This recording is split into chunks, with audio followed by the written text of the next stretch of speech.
Good, very good, great. Excellent. Great, wonderful. So one of the things musicians have to do is to decide whether a bar is a heavy bar or a light bar. Obviously, all the bars can't be heavy, otherwise it would be very boring. And you haven't always decided whether it's a heavy bar or a light bar. Sometimes it's absolutely obvious and there's no argument about it. So if you take the end, for instance, the last few bars, just play the last, what is it, 1, 2, 3, 4, 5 bars. Or actually, you could do less than that. You do from one. Do you have the bar numbers? Yes. 189.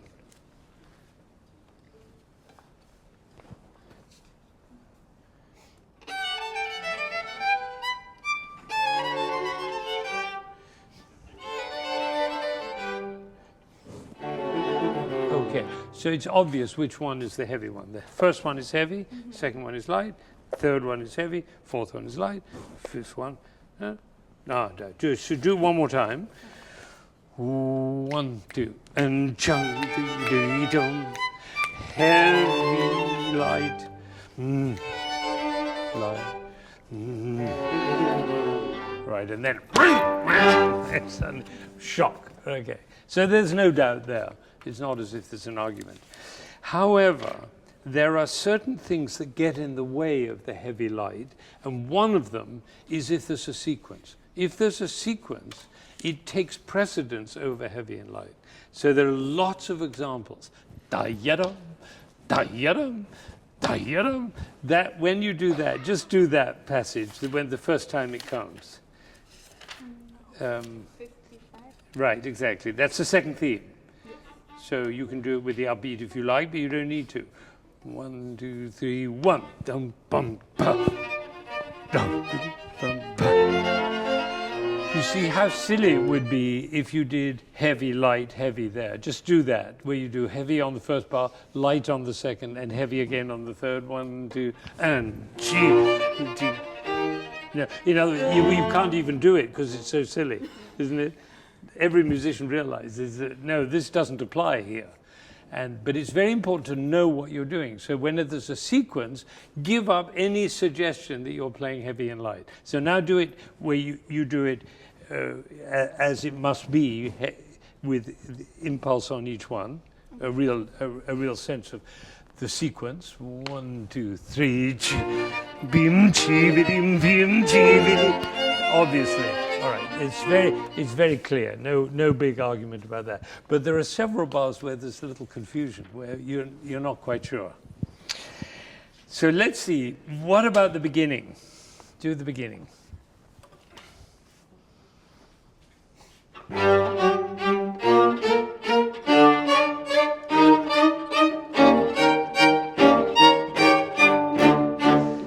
Clearly, you can't do heavy and light there, right? You couldn't possibly. So it has to be. The point about that is that it's actually very rude, quite funny rude. It's a really peculiar way of coming into a party. Imagine you were at a party and somebody came in like that. They'd make themselves a real nuisance. Everybody would draw attention to everybody. Everybody would have to look at them, and they'd say, "What's happened to him? Is he drunk? Is he, trying to make a fool of himself here?" So the more aggressive, the more wild, the more out of control, and incidentally, the faster that you can play, because what you were doing was so polite, it was like going to a party in fancy dress and hiding in a closet. If you're going to wear fancy dress and look ridiculous, do it. All right, so let's try it. 1, 2, 3, 2, 2, 3, 2, 2, 2, 2.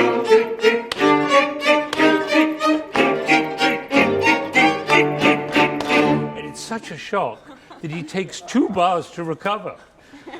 He's got, oh my God, what happened? But if you don't do something really weird, there's no point having 2 bars of rest. Otherwise, it sounds as though you've forgotten what to do. You're allowing people to recover. Okay. And the point about an acciaccatura, which is what that grace note is that it should be as fast as possible. So do it again and get really wild. 1, 2, 3, 2, 3.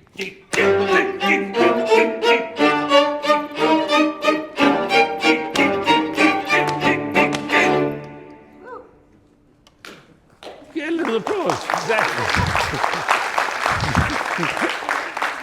Now we have a little problem, because what is heavy and what is light? Your figure goes up, so you play.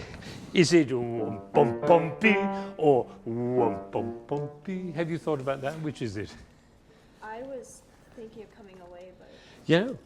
Don't think about coming away. Do the first bar as a heavy bar. This is a rule. This is a rule. In music, the first bar of a phrase is a heavy bar. End of story. Right? That's how music works. First bar is heavy, second bar is light, third bar is heavy, but it's not as heavy as the first bar, and the fourth bar is light again. That's the way the classical music grammar works. If you have any doubt about it, just try that. Heavy, light, heavy, light. And the language works that way. Do you notice? Freude, schöne, Goethe, Funken, Tochter, aus Elise. Nobody says Freude, schöne, Goethe, Funken, no, dumba. If a composer wants to surprise you, they put an accent on the weak beat. Otherwise, it's heavy. So that will, for the rest of your life. give you the answer. Incidentally, not all musicians agree that what happens in a bar is the same as what happens in a phrase. Many people don't realize that a phrase works exactly the same way as a bar. First bar is heavy, second bar is light, third bar is heavy, fourth bar is light, just like in Freude, schöne Götter funken, Tochter aus. If you go faster, Freude, schöne Götter, if you go faster, Freude, schöne Götter funken, Tochter aus Elysium. You've got a 4-bar phrase, works exactly the same way. All right. So now you've got something for the rest of your life when you're teaching, and it's a great help when you're in a quartet and the other 3 people don't agree with you. You can put your foot down and say, I know how this goes, okay? So your first bar is heavy, and then the answer in the viola is the light bar. Right, so you just do from where you come in, bar 11. Yeah, but remember we're boom, chim, chim, boom, chim, chim, boom, chim, chim. Remember, it's an allegro. It's not an andante. We have to really move it along. And I would suggest you come, because the music goes up, but the impulse is from the first bar.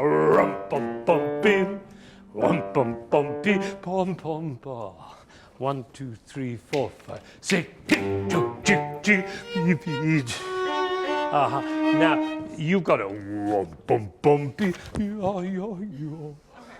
different character, because you're not da da da, but because he has a line. When you have a line, a slur over notes and 2 dots, that means as close to legato as you can play. It's called portato. So it's not da da da. The first quartet that I listened to this morning on the YouTube went ba ba ba, but that's not what he wrote. He wrote da da dee. So once again, dum dum dum dum, 1, 2, and dum dum dum dee body.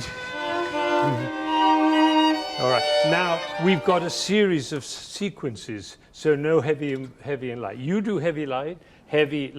Everybody else carries on that heavy and light procedure as long as this is going until here.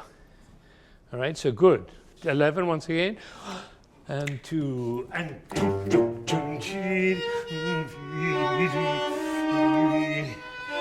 now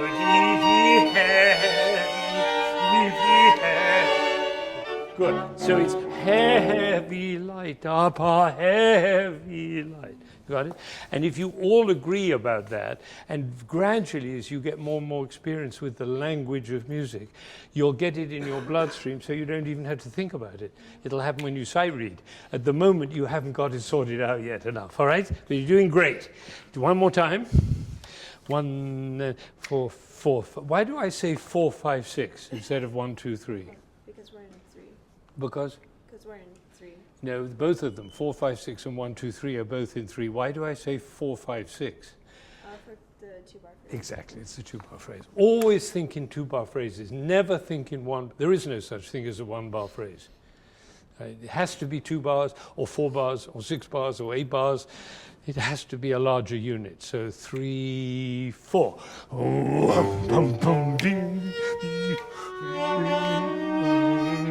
Can I suggest you're not listening to them because they're going and you're going bum bum bum. But because of that, you need to make that a little bit more legato. 3, 4. Bum bum bum.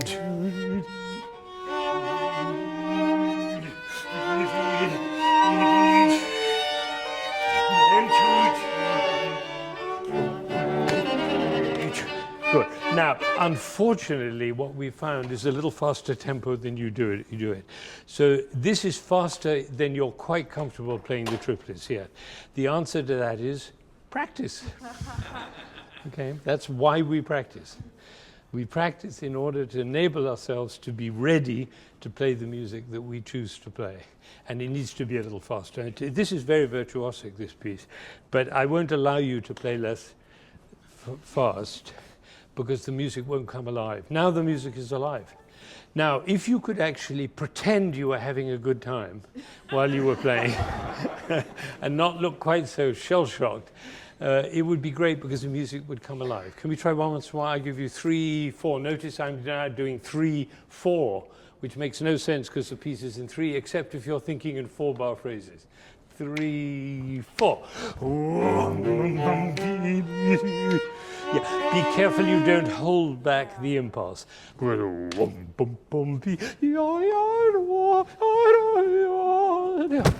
don't leave. You know, right, one.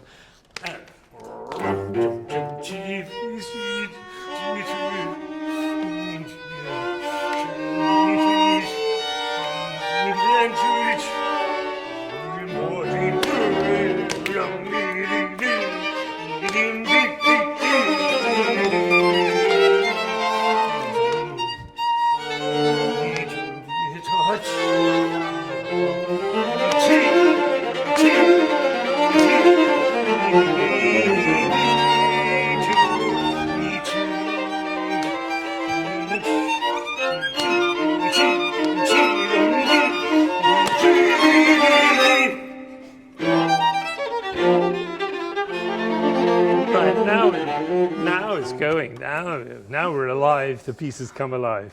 Okay, great. And you notice how sometimes it's heavy light, and suddenly it's, this is a sequence, and when you're released from a sequence, it's always a feeling of relief, because you're beginning, da-da, da-da, da, now, ta-da-da, yeah, bum, bum, bum, and you got a heavy and a light. Isn't that nice? Good. So let's try that. You know, technique is limited by the brain. The fingers will only do what the brain asks us to do. So if you have a tempo that doesn't work, it's too slow, like this one, your fingers actually won't do it. The moment the music takes over and you're playing in a way that the fingers somehow work better, which is a good thing, better than the opposite. So let's just try from. Do you notice when you get to bar 20 that it's actually really the end of a phrase, the first beat, and then tum pum piddly doodly doodly dum, pum pum piddly doodly doodly dum, pum pum pi. Each one of those is separate. Do you see? Ta tiddly doodly doodly da. New. Dum pum piddly diddly diddly da. Pum pum piddly diddly diddly diddly diddly diddly. And it very often happens that music is built in threes. 1, 2, and the third one has so much energy it takes you further. That's what happens here. So should we try 20? I'll do 1 and you do the upbeat. And 1.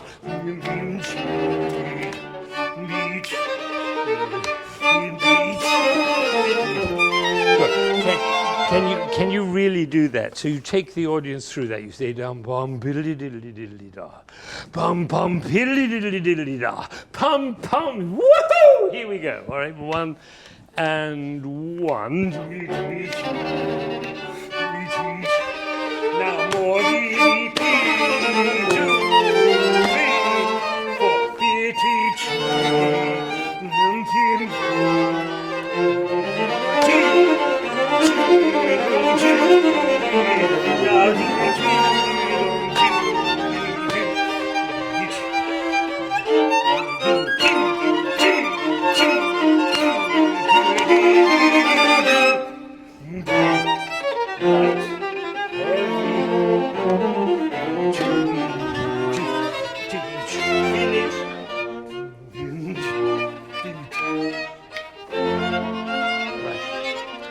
Jasmine, do you dance? Do you like to dance? I don't dance. You don't dance? No. Ah, well, now we have to go back. When you were a child, did you dance? Yes. What happened? You grew up, right? That was a big mistake. Don't ever grow up. Don't ever grow up. Because a lot of music, actually music is about dancing and singing. And then it's about another area, which I'll talk about later. But at the moment, mainly it's about dancing and singing. And this is definitely dancing. So if your body can dance, it'll work much better. That was very good, incidentally. Now you know what to practice. Now you're going to have to practice like crazy. If you're going to play this piece, you're going to have to play it at this tempo. Because this is Haydn's tempo. How do I know? I talked to him. No. I talked to Beethoven, and he told me that this was Haydn's tempo. No, the thing is, music, there is really only one tempo at which music works. Except with Beethoven, it's so unusual and so what do you call it, unexpected. It isn't instinctive, it's counterintuitive, his music. But this isn't. This is country dance music. Just go from there for the second theme with the upbeat. 1, 2, 3, 4.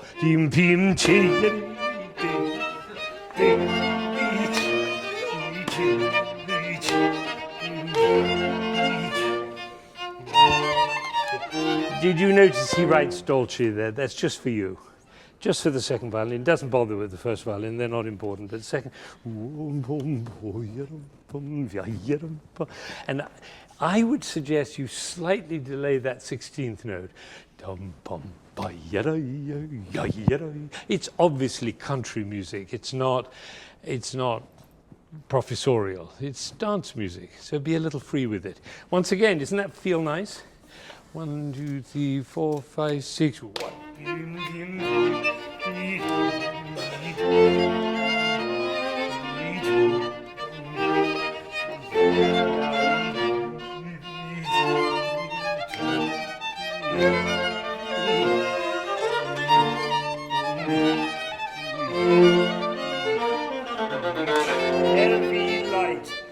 Heavy light.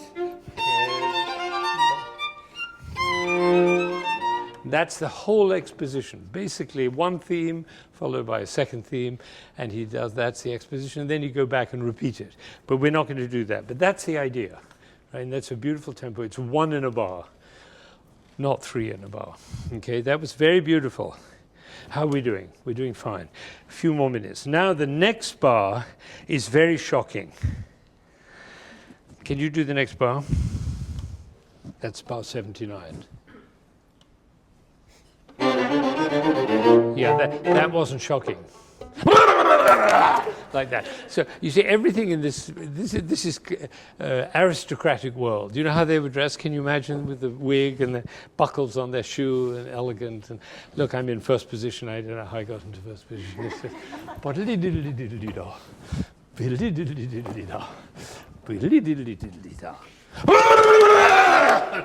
That's what that is. Right. So let's just do the bowing before. So that would be where the cello is 71, and it's heavy light, heavy light, heavy light, heavy light, and then wild. Okay, 1 and 2 and 2. Yeah. It's 71. 1, 2, 3.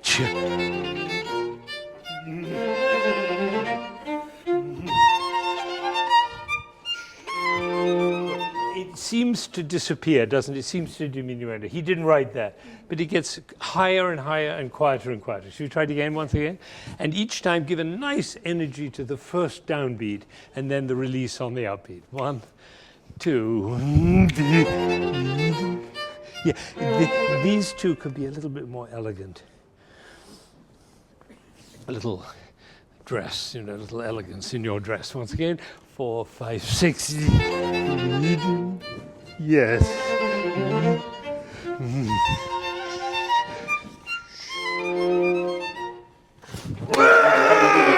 Right there. You got the idea. Haydn was a tremendous humorist. He was probably the funniest composer who ever lived. And he had huge fun because he knows that the way he's written the end of that exposition is lulling people into a kind of trance of elegant charm. Right? And then suddenly he shocks them out of their wits. So you have to be willing to shock.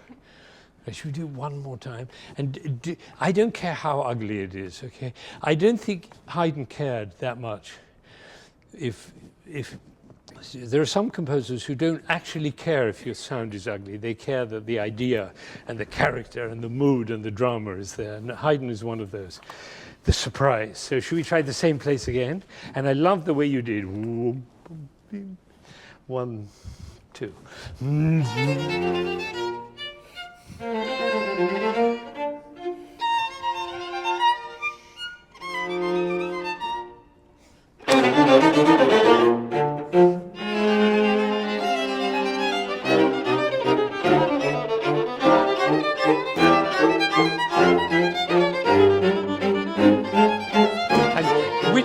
Which composer other than Mahler would write music like that?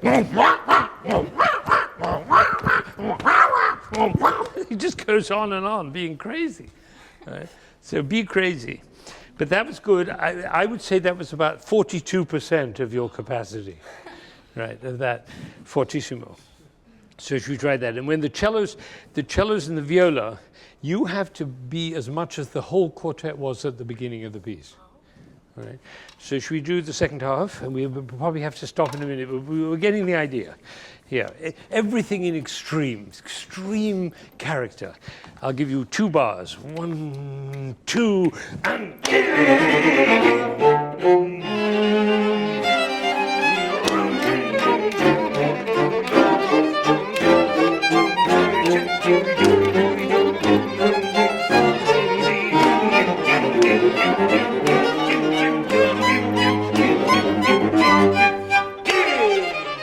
Heavy, light.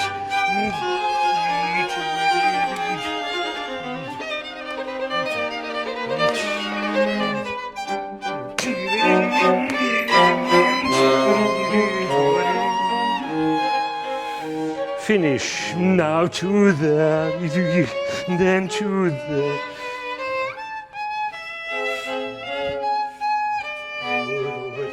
Not too short.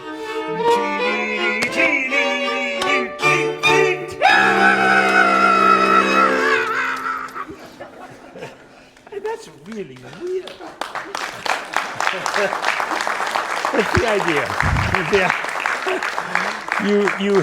You've entered into this amazing world of Haydn. You know, it's so sad because Haydn is actually, imagine if Mozart, Bach,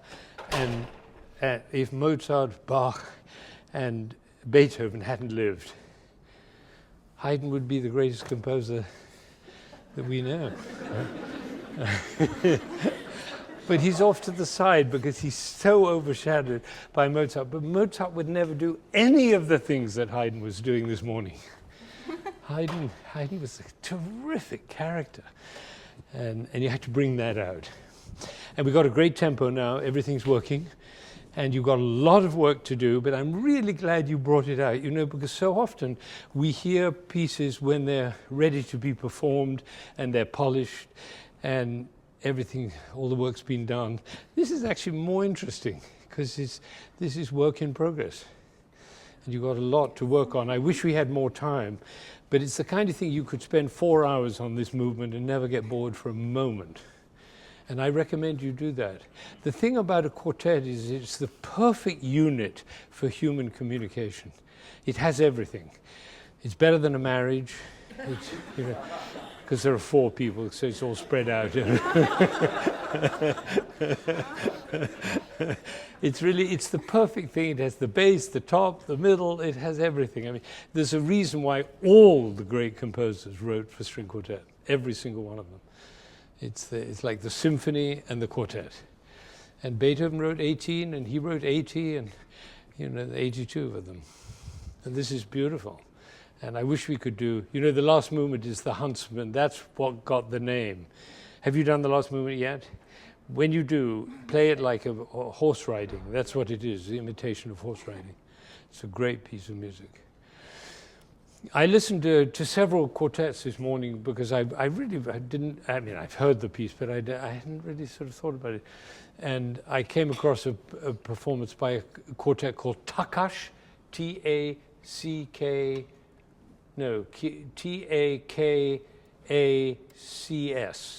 Takash. Fabulous quartet. I mean, all four of them, such personalities, such natural, great performers, humorous, passionate, deep feeling, the way it should be. So I was very excited when I heard that. So I recommend. I'm a great believer in listening to the great performers who bring something special to the performance. And they're not the only ones. It's just one I heard this morning was wonderful. I had a couple that were just playing it like routine, but they were getting more of these characters.